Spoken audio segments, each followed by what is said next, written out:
Salam kemerdekaan. Merdeka! Merdeka! Saudara-saudara, rasanya senang sekali menyampaikan bahwa kita merdeka. Merdeka berarti tidak ada yang menjajah kita, tidak ada yang menindas kita, tidak ada yang memperbudak kita. 77 tahun bukanlah usia yang singkat, tetapi menjadi pertanyaan mendasar bagi kita. Apakah kita betul-betul merdeka? Apakah kita betul-betul hidup sebagai orang yang merdeka? Atau justru sebaliknya, kita masih dijajah bukan oleh bangsa asing, bukan oleh Belanda dan Jepang. 3,5 abad, 350 tahun, dan sekitar 3,5 tahun Belanda menjajah negara kita, dan Jepang 3,5 tahun. Tetapi yang saya maksudkan adalah penjajahan dalam bentuk yang baru. Penjajahan yang dapat dipersonifikasikan dengan keadaan yang ada di sekitar kita. Apa bentuk-bentuk penjajahan sekarang ini? Kita sering dijajah oleh kemajuan ilmu pengetahuan dan teknologi. Tidak ada hari tanpa HP, termasuk dalam ibadah. Ruang-ruang yang seharusnya kudus, ruang-ruang yang seharusnya menjadi panggilan iman kita, menjadi berkat bagi banyak orang, kini mulai dicemari dengan hal-hal yang kita katakan sekuler, duniawi. Orang lebih takut dengar handphone berbunyi biar sementara berdoa halo, maka lupa Tuhan nyanda. Bagaimana adik-adik remaja? Sementara berdoa HP berbunyi tetap berdoa?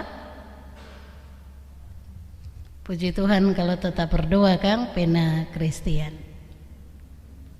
Kita dijajah oleh mentalitas zaman ini.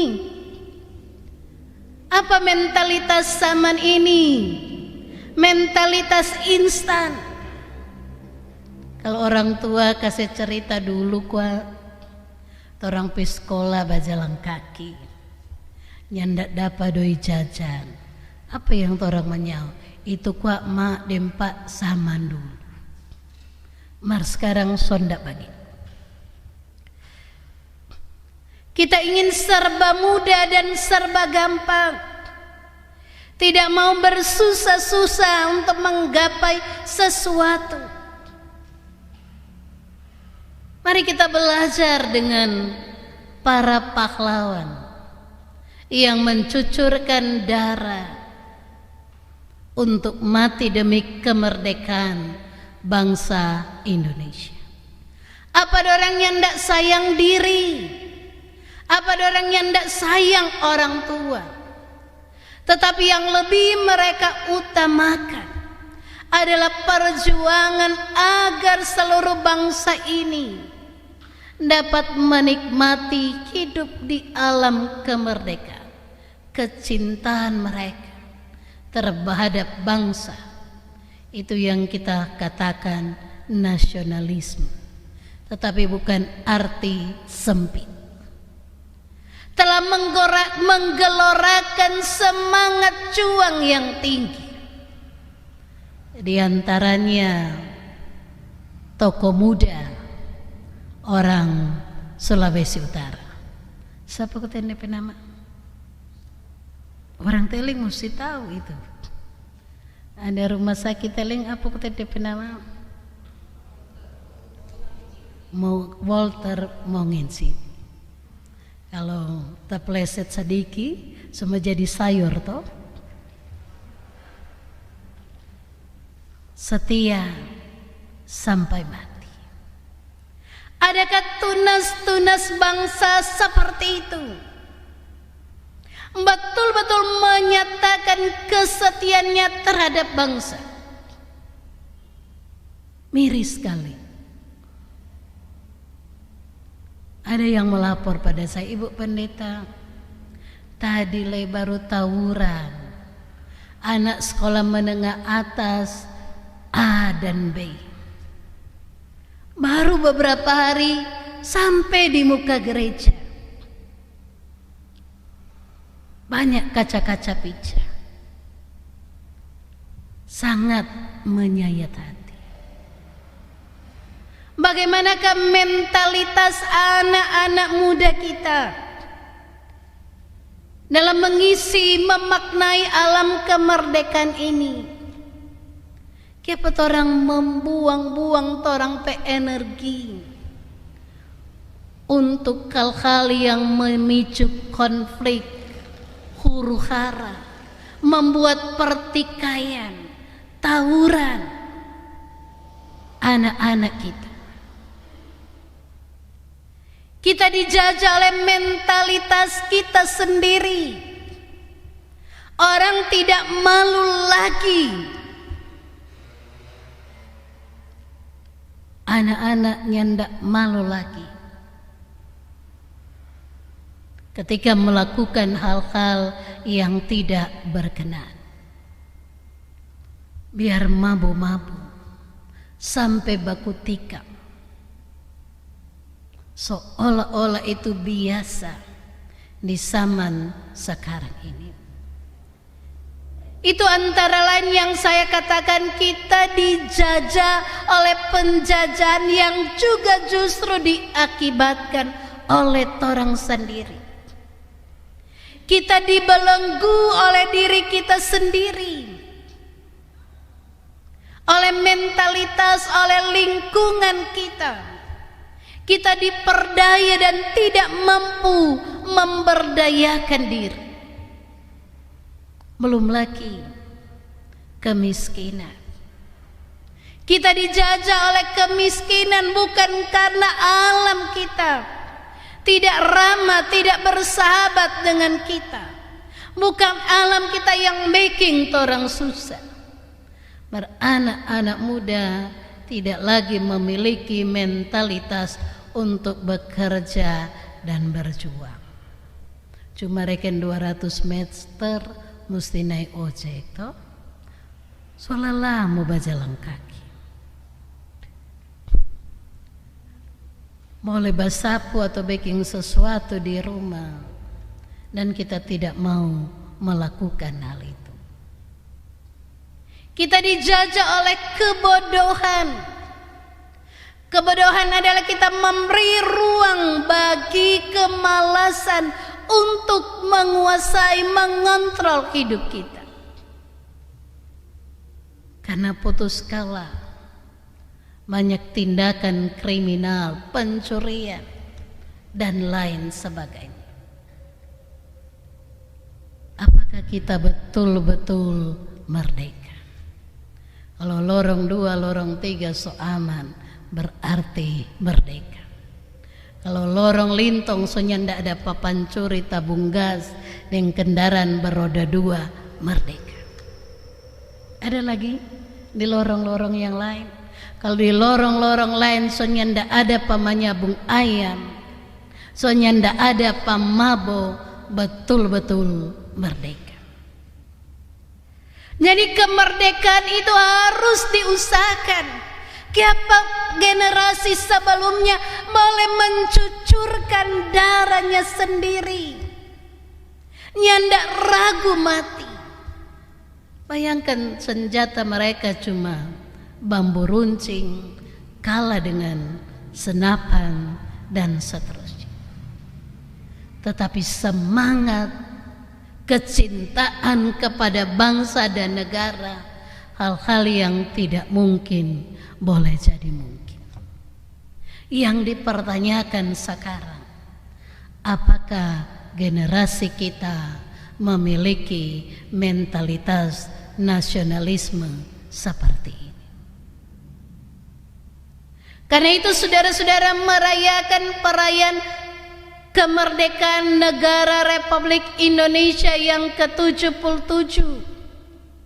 Orang tadi mengibarkan bendera, tanda kita mencintai bangsa dan negara kita, tanda kita mencintai produk bangsa kita, tanda kita mencintai kesatuan dan persatuan bangsa kita, tanda kita melihat sesama ini adalah manusia ciptaan Allah yang dihadirkan Tuhan di negara ini. Itulah yang seharusnya kita lakukan, memaknai kemerdekaan. Kata mengisi kok berarti ada satu tempat ruangan yang luas kontorang isi-isi. Berarti ada yang bolong-bolong, kosong-kosong. Tetapi memaknai adalah bagaimana kita mengimplementasikan kemerdekaan itu dalam kehidupan kita secara pribadi, berbangsa dan bernegara. Karena itu tema ini sangat relevan. Pulih lebih cepat, bangkit lebih kuat. Sebenarnya kalau bicara kata ini atau ungkapan ini, orang belajar dari negara Jepang. Ketika ada bom Hiroshima Nagasaki, orang tanya lebih dulu, berapa guru yang masih tersisa? Artinya bahwa untuk pulih lebih cepat harus bangun sumber daya manusia. Untuk pulih lebih cepat, remaja-remaja kita harus berada terdepan di bidang pendidikan dan keterampilan. Vokasi pendidikan vokasional, siap kerja. Untuk pulih lebih cepat, hal yang mendasar yang harus kita bangun adalah memberdayakan orang. Dan itu yang harus kita bangun. Seperti kata Soekarno, beri aku 10 pemuda, maka aku akan menggoncang dunia. Marpa bagaimana mau goncang dunia? Kalau sekolah malas-malas, kalau di sekolah suka babuli, suka bolos-bolos, pambaroko, pambamabu, pergaulan bebas, nyak malu-malu kalau batu nangan di muka umum toh. Bagaimana 10 orang pemuda dapat mengguncang dunia? Kalau 10 orang sama dengan Walter Monginsidi, pasti dunia akan terguncang. Kalau kira-kira remaja pemuda ada di mana? Di antara yang mengguncang dunia atau terguncang oleh dunia? Kira-kira bagaimana ini pemuda remaja?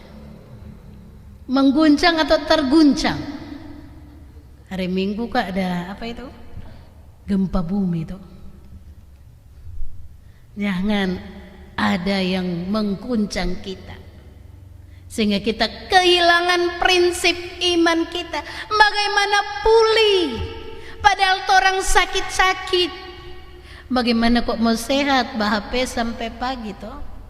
Bagaimana mau sehat kalau cap tikus sore-reno orang pehidup? Bagaimana mau sehat kalau baroko tuh jajan boleh kasih makan makanan sehat kontorang baroko? Pulih lebih cepat. Ini tidak hanya menjadi persoalan bangsa negara kita, persoalan gereja. Bagaimana kita pulih dalam hidup secara mentalitas spiritual, tetapi juga pulih secara ekonomi. bagaimana pulih lebih cepat. Saya selalu katakan orang ini kalah dengan orang-orang yang datang dari sana. Orang rajin bekerja, orang bawa satu koper, tetapi orang pulang dengan rumah besar di sana. Orang pementalitas terlalu gengsi, terlalu berpikir harga diri. Mau susah-susah, tidak mudah kita pulih lebih cepat. Yang berikutnya kita harus bangkit lebih kuat. Mengisi memaknai alam kemerdekaan ini harus bangkit. Apa yang membangkitkan kita? Bangkit bisa saja kita sementara tidur, orang bangkit.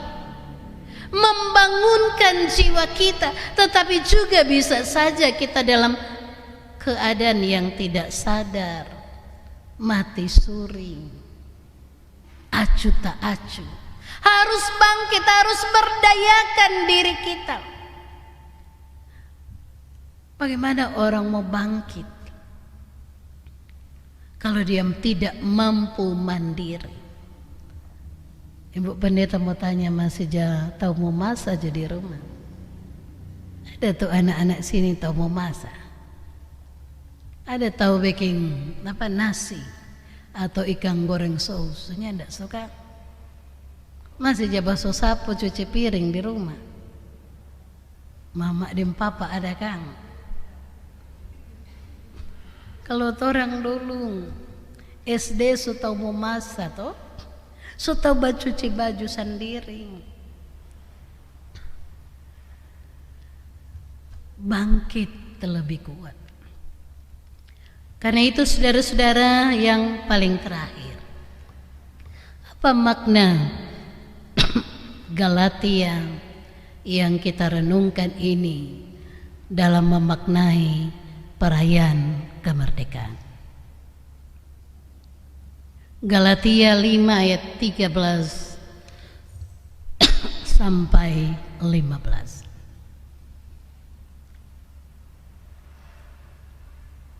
Kata yang ditekankan di sini bahwa kita yang dimerdekakan oleh Kristus, dimerdekakan oleh Kristus dalam pengertian kita tidak jadi hamba dosa. Kita tidak jadi hamba siapapun. Memaknai kemerdekaan, pembebasan dari Kristus adalah hidup dengan saling mengasihi. Kata kasih yang digunakan di sini bukan filia, kasih persaudaraan, bukan storge, kasih di antara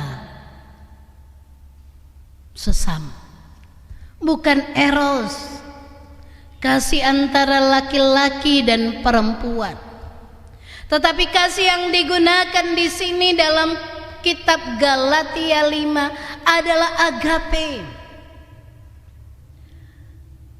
Kalau kasih agape adalah menunjukkan kepada kasih Allah. Bagaimana kasih Allah? Kasih Allah dalam Kristus adalah memberikan hidupnya, nyawanya, berkorban, mati untuk manusia. Memaknai kemerdekaan ini berarti hidup dalam kasih.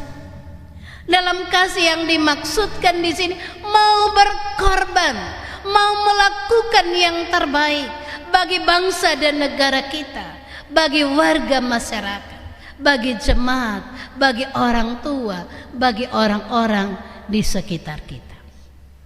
Kasih Allah adalah kasih yang setia, kasih yang selalu memberi, kasih yang mau melakukan yang terbaik. Dan kalau demikian kecintaan kita terhadap Allah yang diwujudkan dalam kecintaan berbangsa, bernegara, bermasyarakat, pasti akan melahirkan orang-orang yang betul-betul hidup dalam kasih yang sejati. Orang mesti rajin belajar, Orang mesti memanfaatkan waktu dengan baik.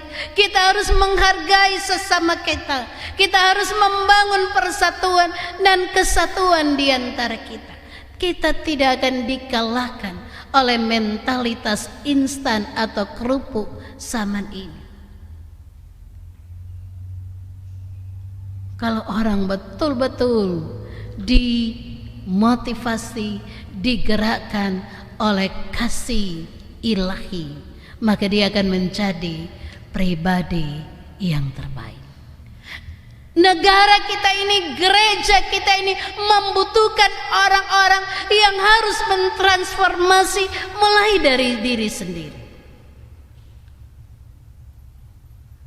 Ada satu ungkapan yang memang saya tidak hafal persis, tetapi mengatakan begini: jangan menunggu perubahan, jangan menunggu adanya transformasi dan yang datang dari orang-orang tertentu.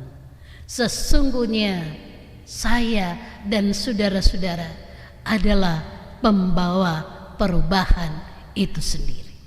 Jangan tunggu orang lain yang akan mengadakan hal-hal yang lebih baik yang kita harapkan bersama. Sesungguhnya yang membuat perubahan itu sendiri adalah saya dan saudara-saudara. Siapa begini? Maka mulailah dari diri kita sendiri. Kitab Galatia mengatakan, jangan saling menggigit dan saling menelan. Rupanya Paulus justru melihat jemaat yang ada di Galatia belum bertumbuh secara dewasa, belum memberlakukan kasih yang sejati, masih suka egois, masih suka hidup sesuai mau sendiri. Sehingga yang terjadi adalah pertikaian, yang terjadi adalah konflik, saling menggigit dan saling menelan. Kapan orang mau maju? Kapan orang mau pulih? Kapan orang mau bangkit? Kalau orang cuma lia-lia kekurangan orang lain. Kapan kita akan mengadakan satu lompatan yang jauh ke depan? Kapan kita akan move up? Kalau betul-betul kita masih berada pada ruang-ruang kehidupan, bercerita orang lain, menjelekkan orang lain, cuma ingin orang lain jatuh dan orang naik sendiri. Kehidupan yang harus kita hadirkan di perayaan kemerdekaan negara kita yang ke-77, yang pertama adalah atas berkat rahmat Tuhan, orang merdeka. Puji Tuhan, bersyukur. Sebagai respon dari berkat Tuhan ini, hidup saling mengasihi. Sebagai respon dari berkat Tuhan ini, bangun mentalitas baja yang kokoh, yang kuat, pekerja keras, yang punya budaya malu, yang rajin, yang mau berjuang, yang memanfaatkan hidup ini dengan baik. Mari tinggalkan hal-hal yang negatif, yang membuat orang sama dengan orang Israel, tak putar-putar di padang gurun. Bangsa Israel, mari contoh, 400 tahun di tanah Mesir, 70 tahun di Babel, tetapi mereka sekarang telah membawa perubahan dan lompatan yang lebih jauh. Kalau teknologi, belajar di sana. Kalau kemajuan lain, belajar di sana. Kalau membangun peradaban yang lebih baik, belajar di sana. Dan itulah yang harus kita bawa dan hadirkan di kemerdekaan yang ke-77 tahun. Karena itu saya berharap anak-anak muda kita menjadi tanaman Tuhan yang tumbuh segar, yang diberkati, jadi pohon terbatin yang kuat toh. Selalu pakai baju baru toh. Bukan baju beli di mall dengan merek asing, tetapi baju kebenaran, baju keselamatan. Tuhan Yesus memberkati orang semua. Amin.